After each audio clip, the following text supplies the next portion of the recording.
like to call the March 25th, 2026 meeting of the Ogden Town Board to order. Please stand for the Pledge of Allegiance.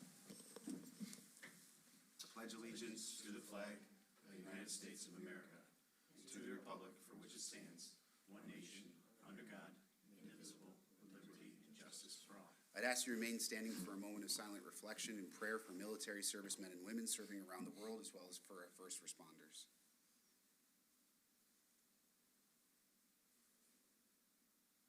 Thank you.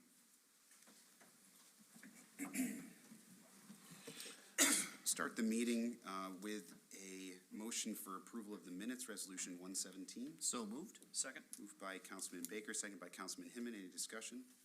All in favor signify by saying aye. Aye. Any opposed? Item carries. Next, we have privilege of the floor. If anybody wishes to address the board at this time, you can come forward, state your name and address. It's not a question and answer session. It's really come and bring topics to the board. We will listen and hear you out, and we'll go from there. So if there's anybody that wishes to come forward, please come and do so. Hello. Hi. My name is Michael Montfort. I currently reside at 1087 Washington Street, and I'm not sure if you're familiar with it, but there's a project brought before the planning board on the subject of 1083 Washington Street. And when I spoke there on March 12th, I was informed that my concern was under the scope of the town board, so I came here today for guidance. For context, the property in question is zoned commercial. It's in a residential neighborhood.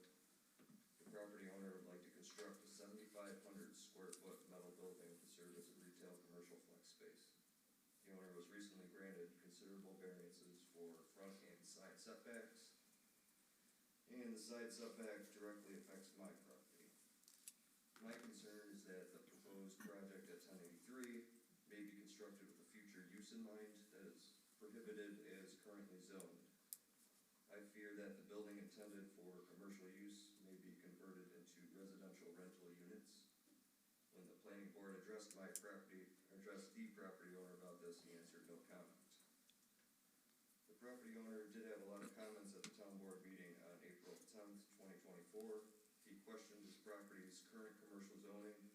He described the town pump area as a dead zone, saying that it would not be economically feasible for a retail commercial building without subsidies. He lamented the lack of infrastructure in the area, no sewer, no traffic volume. He addressed a failing small business kitty corner to his lot.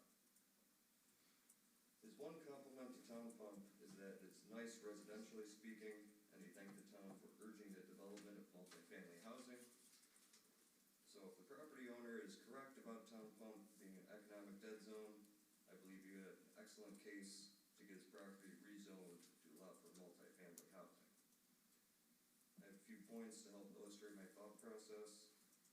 The property owner brought up his desire to have 1083 rezoned and cited the need for housing in Ogden as a comment to the 2024 draft comprehension plan. The proposed retail commercial business currently has no prospective tenants, does not offer any signage for advertising, and will be tucked behind an existing structure, which is not good for business. There's currently a non-conforming residential dwelling already on that lot. The current proposed parking lot has 2 available spaces per rental, meaning the only code-conforming use of this building would be multifamily housing per the off-street parking requirements. If the project fails, he could cite financial hardship. He could claim that multifamily housing is the better alternative to an empty building. And each rental unit of the building will feature a kitchen, a bathroom, and an attached garage. If you convert the offices into bedrooms, you could quickly have 5 1,500 square foot rentals for residential use. So I'm not here to make accusations, but I do feel there's a definite pathway to spot zoning with this property, and now is the best time to address it. Hoping you could please let me know if this is a valid concern, and if so, would the town consider adding permanent residence to the list of prohibited uses for this proposed building? Okay, thank you. Does anybody else wish to address the board at this time?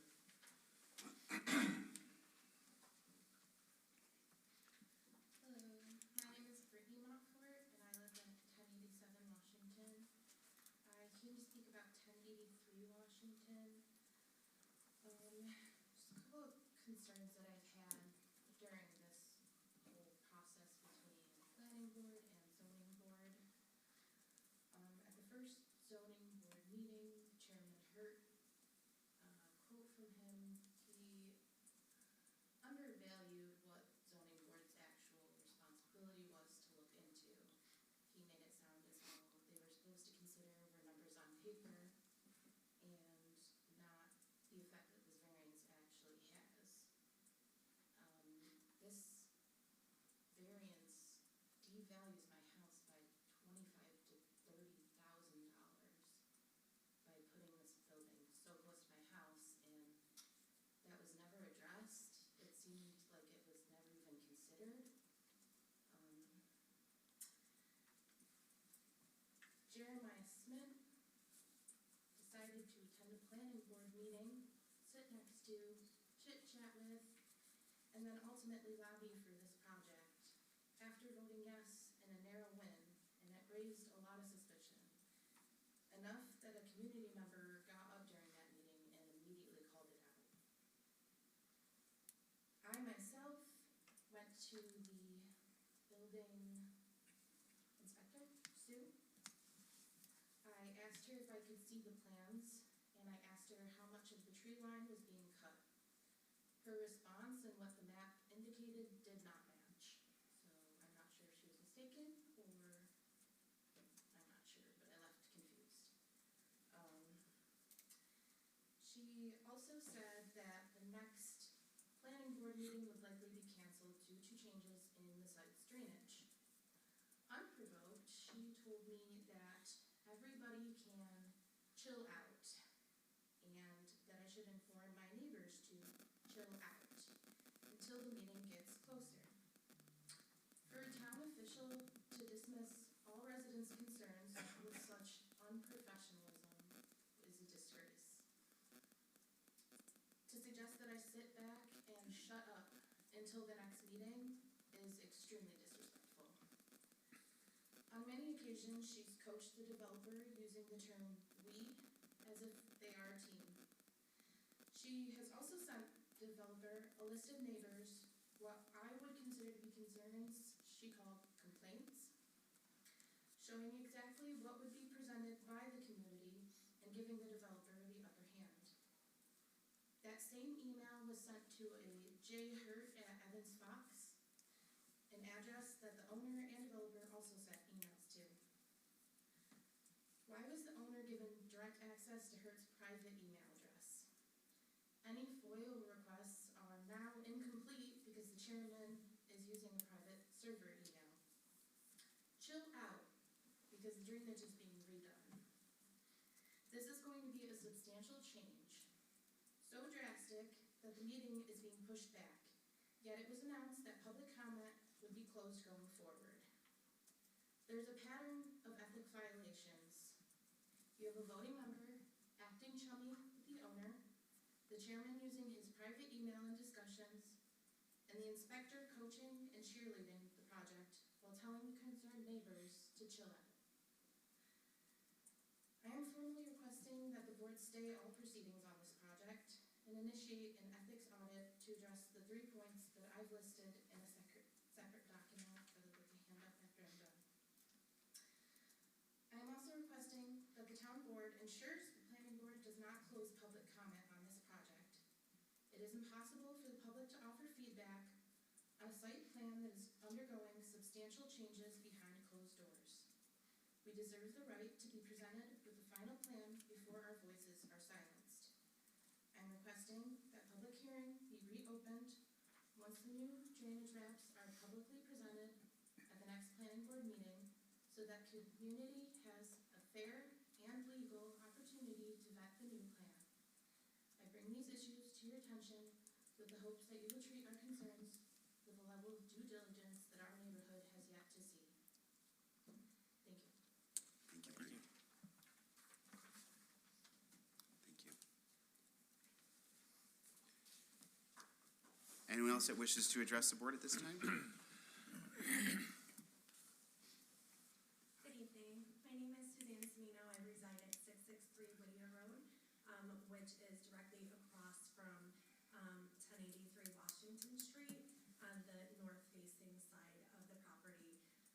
not sure how familiar you are with the plan, but the plan is for a 7,500 square foot building in addition to, the residence that's already there, that's a rental property of 2 units.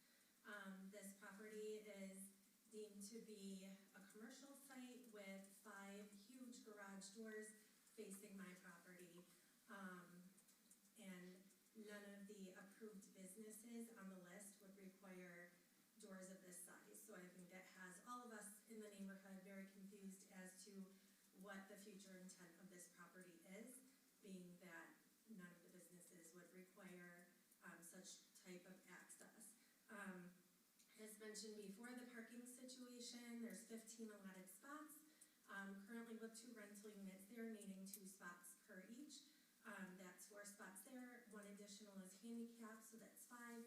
And then with the 5 rental businesses, each having 2, that leaves no room for visitors, additional employees, customers, or whatever's coming in there. So we are concerned about street parking, which is currently not allowable in this area for that reason. So the plans just do not seem to make sense on a 1.2 acre lot. So we would really like the town board to, if you haven't already, have some oversight over this project, as our neighbors have also mentioned that there have been some ethical considerations that have been brought to our attention and our concern. I would like to reiterate that we are concerned about zoning board member Jeremiah Schmidt. He did vote in favor of this proposed project at the November 6th zoning board meeting. And then he attended and spoke at the March 12th planning board meeting in regards to the same project. He did not present himself as a community member at that meeting, aside from giving his address, which is nowhere near this project. He did identify himself as a voting zoning board member. He did mention what his vote was and the vote of the board as a whole being close. I think that this alone makes it unethical. He should not be presenting himself as a zoning board member in regards to his public speaking as a community member. So he did not present himself as such. He presented himself as a zoning board member, which could sway members of the planning board and would be considered unethical. He also, that's literally all he mentioned is his affiliation, what the vote was like, and that he thinks the building is beautiful. So there was no actual purpose for him being here, for him being here in the same room. For that meeting that he spoke, he was sitting right by the owner of this property. They were chit-chatting. He brought his young child, which mine has been tortured with so many town meetings at this point. So I'm having a hard time understanding why someone without personal or financial interest would have taken the time to do that. And it does appear very unethical. So I would agree in requesting the town to pursue an ethical committee and a check on the zoning board as a whole. I was not aware of the personal emails being used, but that is also of concern to me. I believe that anyone that is involved or has a personal or financial matter should be recused from any further involvement with this project, and it should go back to voting, back to the beginning of those initial votes with the zoning board if it is found that one or more zoning board members have acted unethically. Thank you. Thank you, Sue. Anybody else that wishes to address the board?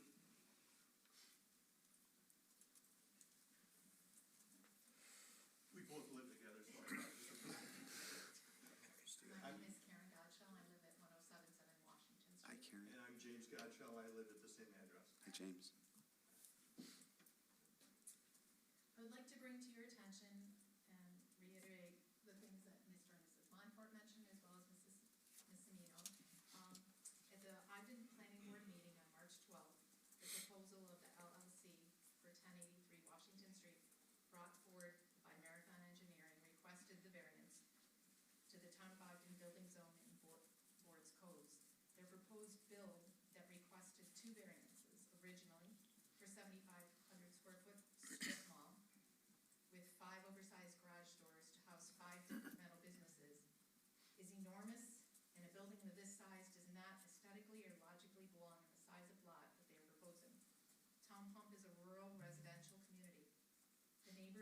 side of the building, the Monforts, and another family, the Beckers, would accrue a significant hardship from water drainage as well as the proximity to their property lines. We have addressed in previous meetings the following issues at the zoning and planning board meetings. We first received notice of this proposal and came to the meeting in 2025. We discussed lighting issues. It would definitely change that quiet residential area to having traffic to and from the actual building. Garbage removal as well as current maintenance on the property by the owners. Mr. Mayor has not really showed much interest in upkeeping the duplex that resides on the property right now. There's often garbage laying in our yard from his garbage that no one picks up, and then the garbage cans blow over into the street. And we're talking about maybe 5 garbage bins they're talking would reside there once this whole proposal is said and done. Current traffic flow is residential, homeowners, farming equipment. We have current bike riding routes. If you check the maps, the Adirondack Mountain Club, Biking Club, Rochester Meetup, all go up and down Whittier Road because it is a quiet residential road. Parking, Ms. Mino mentioned, it's a mathematical problem. If there are 4 cars right now at a duplex, and they're proposing that they have 15 places, the math doesn't add up. If there's 1 employee for each of these businesses, and 1 person receiving services or purchasing something from these businesses, we've already exceeded the number of parking spots. It's gonna be all over the road and on the street. Water drainage, and Mr. Monfort mentioned that, and we happen to know someone who might actually have a strong who does have a strong background in one of the businesses that they mentioned, an auto detailing business. If in fact they were to rent the space, one of the spaces, they would definitely need some type of drainage system for the chemicals, because every vehicle that goes in and out of a detail shop has to be washed before and afterwards. And where's that water going to go besides the Monfort's property or the Beckers in the street? Or is it going to even follow the codes of the DEC as far as chemical use and things like that? There are currently 4 Churchville Child Elementary School students who board the bus in the morning and get off right at that corner. And the Monforts have a few children. We're talking about adding to the traffic flow. I can't even imagine that the study that was done actually said that this was going to be a good idea, because there's been numerous accidents at that intersection. We've had cars, ambulances, fire trucks in our yard because of the accidents. Town Pump is a rural residential neighborhood. Since the initial meeting on September 4th of 2025, there has been an underlying sense of nepotism towards the LLC, Mr. Mayor. Town Pump is a historical community, not a busy business district with 4 lanes of traffic. The residents of Town Pump have requested that the original variance not be awarded or given through a petition that has been submitted to the town building department. I walked around the neighborhood and got 70 residents' signatures on it. I submitted it, and Susan Duggan at the building department, and I think that's what Ms. Mino was referring to, issued that information to the LOC. I didn't think that was what the procedure was. So he knew right away what our concerns were before the meeting, just because they asked me, Susan asked me to give me the petition that I was working on. Those 70 signatures represent people who have lived there for many, many years. Mrs. Jackson's been for over 55 years, and many of the other residents, I could get the number of years that they've been there. I didn't get email addresses, but I could definitely go back and do that if you would like me to.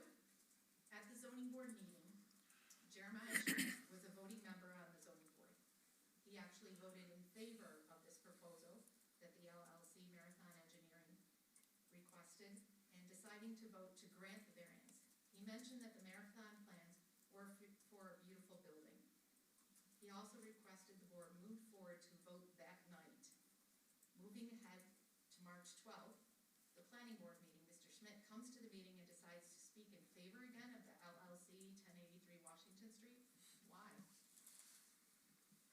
He lives on South Union Street, over 3 miles from that intersection. There's no reason that I can think of. Maybe he went to high school, college, his kids play soccer together, no idea. It is confusing and concerning that he would take an interest to come to the meeting and follow through the way he did. The building size and architecture does not fit this rural residential neighborhood. For what reason would he vote in favor of commercializing rural neighborhood? Seeing and agreeing to this grant and variance will give the go-ahead to building this oversized five-business structure that does not belong in the rural neighborhood of Town Pump. Having a commercial building built in Town Pump will forever change this quiet rural community. The traffic impact will be substantial. I mentioned the parking, the drainage, deliveries, snow removal this year. Earlier I was talking to my daughter and my husband. I said, if we had the same type of snow as we did this year, I don't know where they would have put it. It really would have been an issue. So looking at that and the Montfort family's hardship, I would say that this is definitely not a positive thing for our area. The zoning board member, Jeremy Schmidt, voting on the variance for the LLC, attending the board meeting again and speaking on behalf of them, under the New York State General Municipal Law, Article 18, I believe I quoted that right, and local ethics, he should have disclosed any relationship publicly, reclused himself from voting. I would like to mention one other thing. There was a person who came to the last meeting on the 12th, Mr. Kopanis, who mentioned he is a member of the advisory committee, I believe, for the conservation, and he mentioned how important he thought maintaining this rural residential community is to him. He lives on Chambers Street and he rides his bicycle in the neighborhood. To me, that doesn't seem like a nepotism. That seems like, I ride my bike here, I don't want people to have a big development, as opposed to what Mr. Schmidt did. And I did want to mention that if this dead zone exists, then why is it in 2 books? Our Town Pump area is something I thought historically we would be proud of. And if you'd like to see them, sure.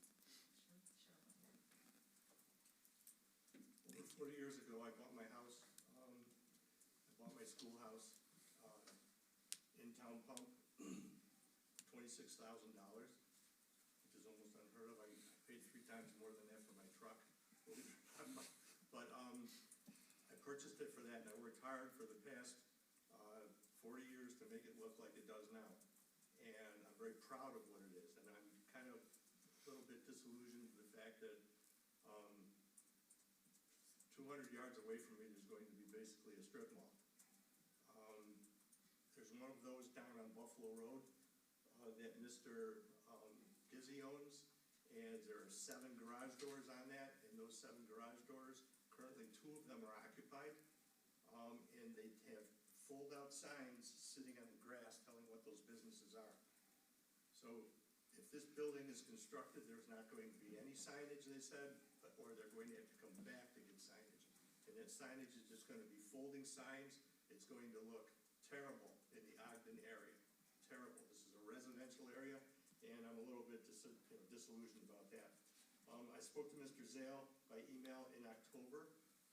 When I spoke to, I included Jesse Deal as well, and told him he was going to get a sign, I was going to have a sign stating that it's a historic schoolhouse, and that sign is currently, it's all set to go. I'm saving you the trouble from putting it in. I'm going to put it in myself, so you guys don't have to do that. But I just said I'll put it in because you guys are busy enough. But what bothers me about the entire situation is when I spoke to Mr. Zale about that, you kind of backed off on it and said, I'm going to let my planning board and my zoning board handle it, which I totally 100% agree with. Then you added that they are 2 professional groups, very professional groups. I've talked to the engineer, I've talked to a bunch of people on the board, and yes, they are professionals, but not all of them. Some of them are very nepotistic, and boards are, they side with the things. Now, my job is a police officer for over 25 years, and I was an Ogden police officer, and I was a Monroe County Sheriff. When I pull over somebody and they happened to drink too much or whatever, I had to recluse myself from that. I had to back off, even though some of them I knew very well. I mean, I would have known this gentleman. I'm like, I can't do this. To call another car over and they have to do what the correct thing is. They have to do what they're supposed to do according to the law. And that was my job as a professional, to back off and not lie and not tell but tell the truth. Mr. Schmidt, when he came in, and my daughter confronted him saying that this is a conflict of interest, he then stated loudly, I don't even know this guy. And obviously they walked in together, they were talking outside, they sat in front of each other and talked the whole time. So, I don't know, it shows me that I think they do know each other. And I'm a little bit, disheartened about the professionalism. So, thank you. Thank you both. Thank you. Thank you. Anybody else that wishes to address the board? Bills fans usually go first. We usually put you at the front, so sorry you had to wait. Okay, all I'm that is. Kristen Percano, I also reside at 1077 Washington Street. I just want to say that I agree with everything that's being said tonight about this proposed project. It is disappointing that we've had to come this far. Everybody in the community is clearly upset about this proposed project. And Mr. Mayor does not even live in that home that he is trying to build this big, beautiful, which in my opinion is going to look horrible in a couple of years when modern farmhouse style goes out of style, because it already is starting to. It's just not the right area for it. We have no idea what businesses are going to be in there. For all we know, it could be a vape shop with kids in the neighborhood. Like, come on, that's horrible. A car detailing shop. I know someone very well who works at a car detailing shop, and there are certain codes that do have to follow on Brighton Henrietta Town Line Road. There's a hole in the ground so that the water that is being used, all the chemicals and everything, can go directly into the ground and not run off into somebody's yard where kids might be playing. I came to the meeting, so I felt like I also needed to be heard, and I hope that everybody who has spoke in our community can help this situation. Thank you. Thank you. Thank you. Is there anybody else that wishes to address the board at this time? Linda Gibardo, 2360 South Union, different subject. So I was here for your working session ahead of time, and I was a little confused because it's about the water project. So when I was here, and I don't know what meeting it was, I don't have my minutes in front of me, my notes, but it was my understanding, and I could be wrong, that when the consultant said there would be a quote survey, it was a legal survey, and 5149 was it. And somehow now it's morphed into a survey, and I don't know what those percentages were that came back on that survey. He was originally going to create, the proposed location of that, and then do a legal survey there, and if it was 5149, that was it. That was my understanding. Again, I could be wrong, but that was what I understood from that meeting. And now, I don't know what the percentages were that you got from that now informal survey, not legal survey, and you stated that you want the board to decide what that percentage now should be. That seems, the optics on that sound not so great to me, or look not so great to me. I mean, there's a survey, it's 5149, it's a vote of the people in those areas. I don't know that they agreed to allow you guys to decide that it's 90% yes or 90% no. So I just wanted to state that I have nothing to do with any of those water districts, but it just seemed, the optics don't seem good to me on that. So just maybe a little more transparency about, in the minutes or whatever, about who was surveyed, how they were surveyed, why it wasn't a legal survey, what the numbers were, that sort of thing. Thank you. Anyone else that wishes to address the board at this time? Okay, then I will close the privilege of the floor.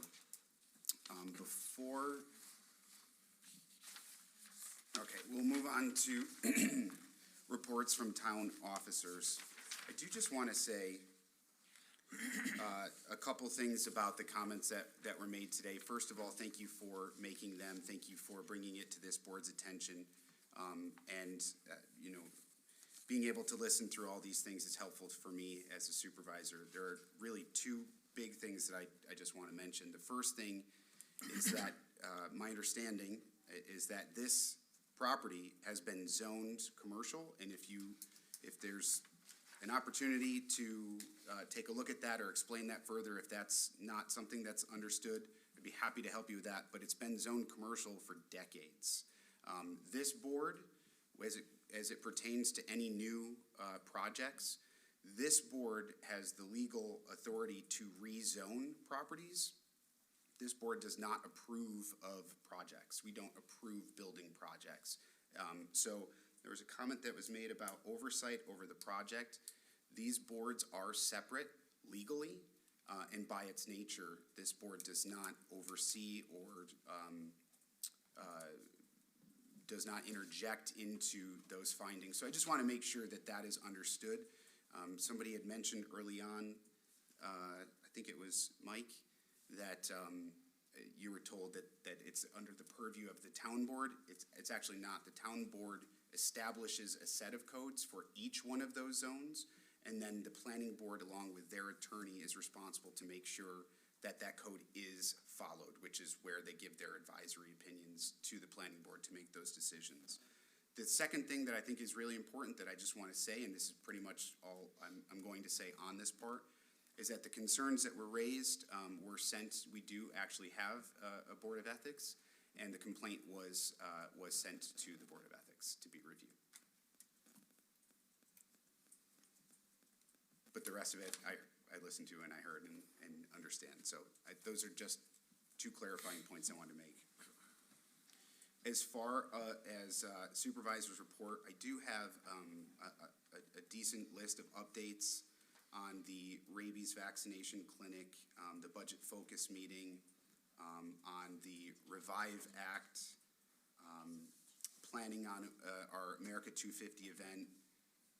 We made some progress with Amazon. There's a number of things in here, but for the sake of time, I'm just going to submit my notes for the minutes.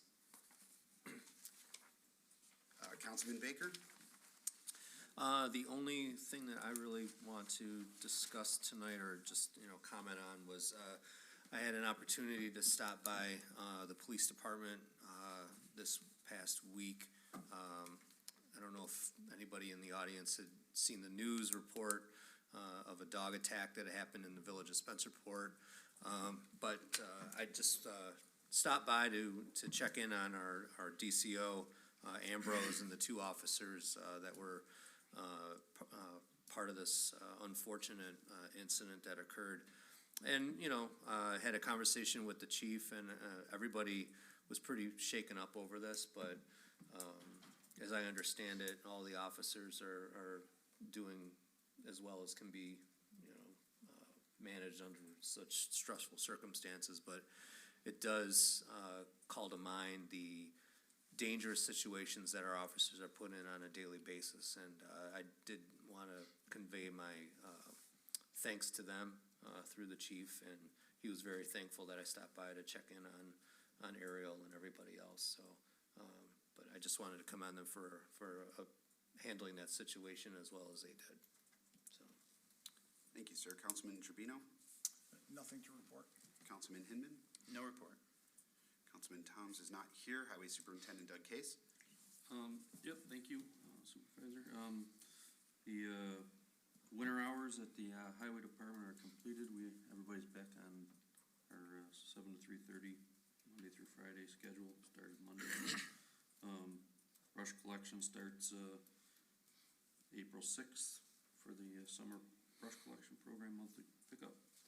We put leaf compost out front the Highway Department for residents to use as the weather's breaking and want to do some work in their yards.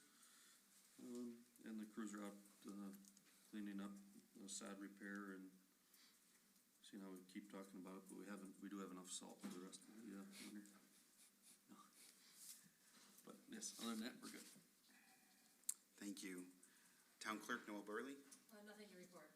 There being no other unfinished business, we'll move to new business. Madam Clerk, please. Resolution 118, promoting Deborah O'Connell to the non-competitive position of part-time nutrition aide with the Ogden Parks and Rec Department. So moved. Second. Motion by Councilman Jabrino, second by Councilman Hinman. Any discussion? All in favor, signify by saying aye. Aye. Any opposed? Item carries. Next, please. Resolution 119, rehiring of Valerie Collins to the non-competitive position of part-time nutrition aide with the Ogden Parks and Rec Department. So moved. Second. Moved by Councilman Hinman, second by Councilman Baker. Any discussion? All in favor, signify by saying aye. Aye. Any opposed? Item carries. Next, please. Resolution 120, authorizing Ogden Town Supervisor Mike Zell to execute field use agreements for the 2026 sports season. So moved. Second. Moved by Councilman Gerbino, second by Councilman Hinman. Any discussion on this? All in favor, signify by saying aye. Aye. Any opposed? Item carries. Next, please. Resolution 121, authorizing for the town of Ogden to solicit bids for mowing services at cemeteries and miscellaneous town-owned properties during the 2026 calendar year. So moved. Second. Moved by Councilman Baker, seconded by Councilman Gerbino. Any discussion? All in favor, signify by saying aye. Aye. Any opposed? Next, please. Resolution 122, authorizing a budget amendment to accommodate an equitable share program purchase. So moved. Second. Moved by Councilman Hinman, seconded by Councilman Baker. Any discussion? All in favor, signify by saying aye. Aye. Any opposed? Next item, please. Item carries. Resolution 123, authorizing the town of Ogden Police Department to sell surplus property. So moved. Second. Moved by Councilman Gerbino, seconded by Councilman Hinman. Any discussion? All in favor, signify by saying aye. Aye. Any opposed? Item carries. I'll entertain a motion for adjournment. Motion. Second. Councilman Baker, motion, second by Councilman Hinman. All in favor? Aye. Any opposed? Okay, we are adjourned. Thank you so much.